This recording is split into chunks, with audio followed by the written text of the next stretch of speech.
Nosso assunto agora é o Afeganistão, onde a gente trouxe informações aqui para você sobre a explosão que aconteceu no aeroporto de Cabul, falou sobre o grupo que foi acusado pelo ataque, foi responsabilizado por esse ataque, e a gente conversa agora com o nosso companheiro da Band, Ian Boechat. Muito obrigada mais uma vez, Ian, por conversar aqui com a gente, por disponibilizar um pouquinho de tempo e ajustar aí o fuso horário para falar com a gente. Boa tarde e bem-vindo.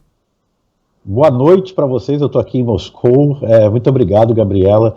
De fato, ontem foi um dia muito duro no Afeganistão, né?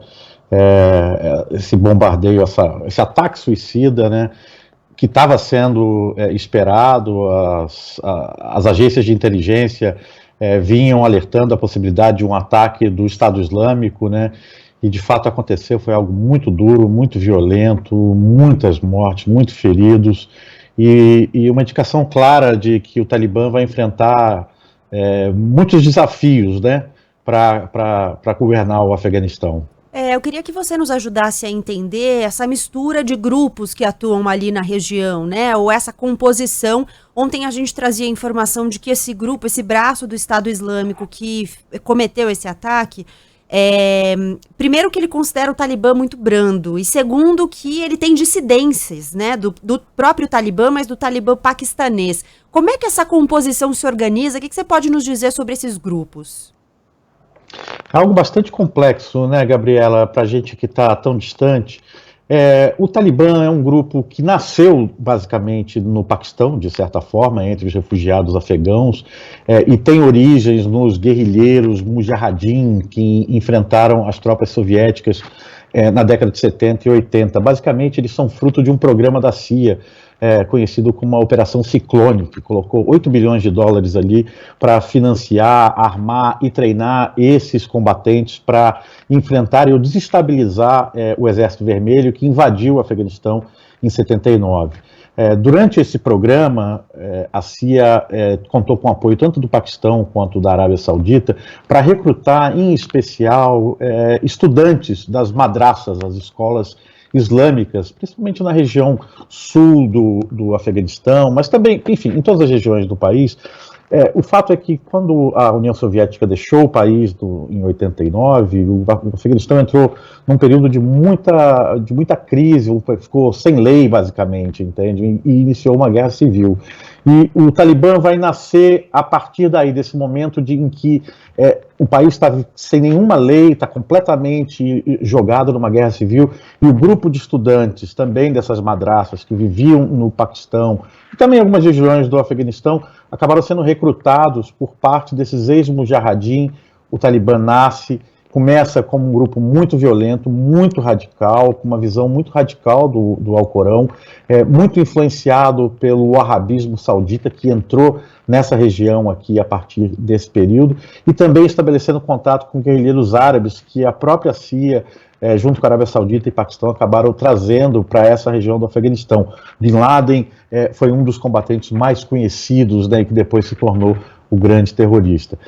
Esse grupo, o ISIS-Khorasan, ou ISIS-K, como estão chamando, né, é um grupo que junta um pouco do pessoal que era da Al-Qaeda, junta gente que era do Talibã e acha que o Talibã entrou num caminho de muito paz e amor, ou muito disposto a discutir, a aceitar e a debater e conversar com outras forças, como está acontecendo agora com os Estados Unidos. Enfim, é de sem fato uma dissidência.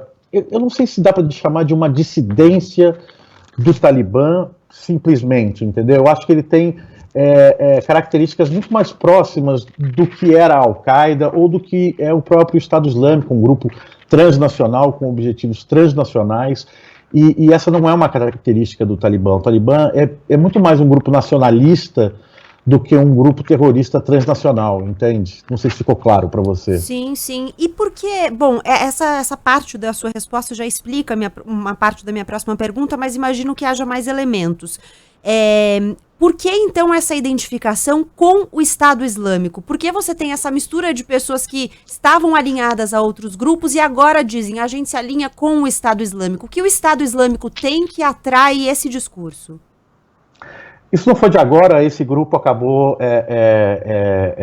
se unindo ao Estado Islâmico em 2014, quando o Abu al-Baghdadi criou o califado, né, do Estado Islâmico em Mossul no ano de 2014 e depois expandiu aquela região imensa entre Iraque e Síria.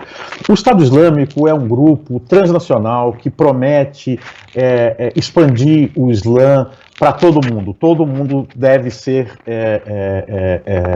comandado pela essa interpretação do Islã deles, e eles não aceitam diálogo com ninguém. Só eles, a visão deles do Islã que é a visão, digamos, correta e unicamente aceitável. Para você ter uma ideia, o Estado Islâmico é sunita, todos esses grupos mais radicais são sunitas.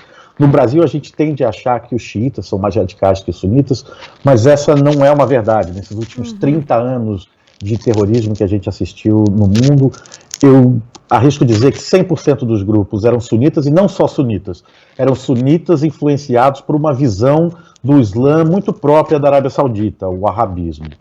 Então, o Estado Islâmico era um grupo que não aceitava nem mesmo outros sunitas, se não tivessem uma interpretação radical como a deles, entende? Para o Estado Islâmico, você não pode estabelecer diálogo com um xiita, por exemplo, ou com alguém que não é muçulmano. É uma visão muito radical, muito própria, muito fechado e muito transnacional também. Uma ideia de que o califado precisa ser expandido para toda a terra, entende? O Talibã, apesar de ter essas influências wahhabitas também, é um grupo muito mais nacionalista, que quer comandar o Afeganistão, isso desde o princípio. É um grupo que tem muito mais interesses ligados para dentro do que para fora. E esses grupos todos, e quem interpreta o Alcorão da maneira que o Estado Islâmico interpreta, já tem uma visão muito mais internacional dessa guerra, dessas jihad, né? Essa é uma diferença importante entre esses grupos. Bom, para terminar, Ian, eu sempre fico lamentando o nosso tempo curto aqui, porque falar com você é sempre uma aula, e inclusive para os ouvintes que sempre ficam muito entusiasmados com todo o conhecimento que você compartilha generosamente com a gente. Mas a gente já está encaminhando para o fim, eu queria te perguntar um pouco sobre futuro. Claro que falar sobre futuro é sempre um exercício ali, né, de especulações, mas a gente tem cada vez mais elementos para conseguir identificar como é que essa situação vai se desenhando. Você falava no início da sua resposta dos desafios que o próprio Talibã deve ter com outros grupos, né? Você acha que há uma possibilidade de que esse atentado ou o aparecimento, ou o lembrete, né, de que há outros grupos em atuação e com força para se mostrarem e para causarem prejuízos importantes, inclusive em vidas, pode facilitar o alinhamento do Talibã a alguns países que já estavam dispostos a ter um diálogo, ter uma abertura com o grupo?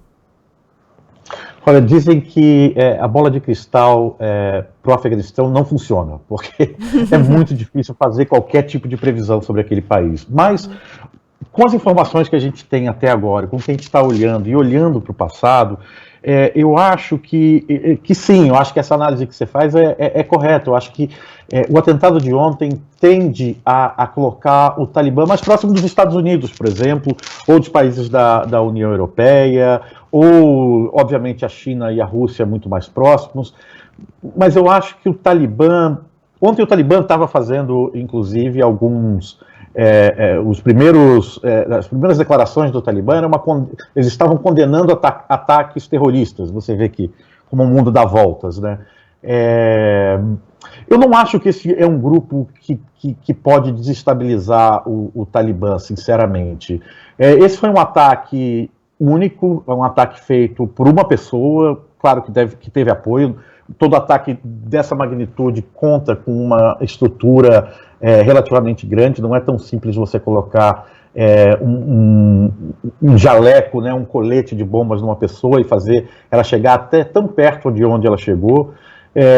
Obviamente é um sinal de que esse grupo está presente em Cabul e está presente no Afeganistão, mas pelas entrevistas que eu já tive no passado, as conversas que eu tive, de tudo mais que eu li, eu não acho que esse é um grupo que tem capacidade de criar qualquer tipo de resistência ou criar qualquer tipo maior para a estabilidade do Afeganistão. Acho que a gente vai ver outros ataques como esses, e esse grupo cometeu vários ataques ao longo dos últimos 2, 3 anos.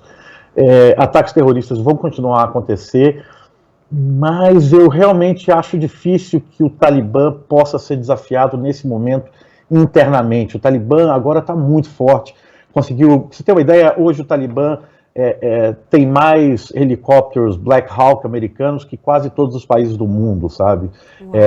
Eles têm 600 mil rifles, milhões de munições. Enfim, eles estão muito bem equipados agora com o que os Estados Unidos deixaram lá, muito bem organizados, como a gente viu, né, por essa tomada. E eu acho que esse grupo é um grupo muito marginal para poder causar algum tipo de problema para o Talibã. Agora, esse também pode ser um grupo que vai ser usado, talvez, por inimigos do Talibã, né? A gente não sabe quem, como, mas, enfim, o jogo interno da região é muito complexo. Tem a Índia, tem os Estados Unidos, tem o Paquistão, tem o Irã, enfim. Esses grupos, às vezes, são usados para desestabilizar um governo em formação como esse do Talibã. Mas eu concordo com você, eu acho que talvez a gente vá ver por baixo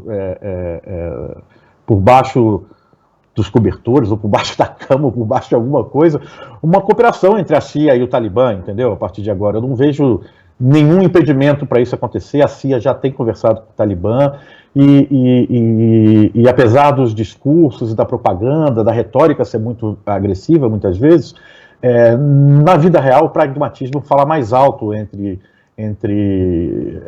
países e grupos, enfim. Eu acho que é muito mais fácil de ver a CIA colaborando com o Talibã, ou o Talibã colaborando com a CIA agora, do que os dois mantendo uma relação muito distante, sabe? Ian Boechat, um prazer falar com você, nosso colega, repórter especial da Band, já esteve várias vezes no Oriente Médio compartilhando aqui com a gente tudo o que sabe sobre esses assuntos. Espero conversar mais vezes. Muito obrigada pelo seu tempo. Gabriela, só lembrando uma última coisa que eu acho que é interessante a gente ficar atento. Tem uma marcha gigantesca agora de milhares de afegãos no Irã tentando chegar à Turquia. A Turquia está construindo um muro nesse momento de 250 quilômetros para tentar frear essa gente. É uma história que está fora do centro dos acontecimentos, mas uma história muito triste também para essa gente toda que está tentando fugir da guerra e vai encontrar muitas dificuldades ao longo do caminho. Com certeza, olharemos com cuidado para isso. Obrigada, Ian Boechat, bom trabalho para você. Muito obrigado, boa tarde a todos. Boa tarde.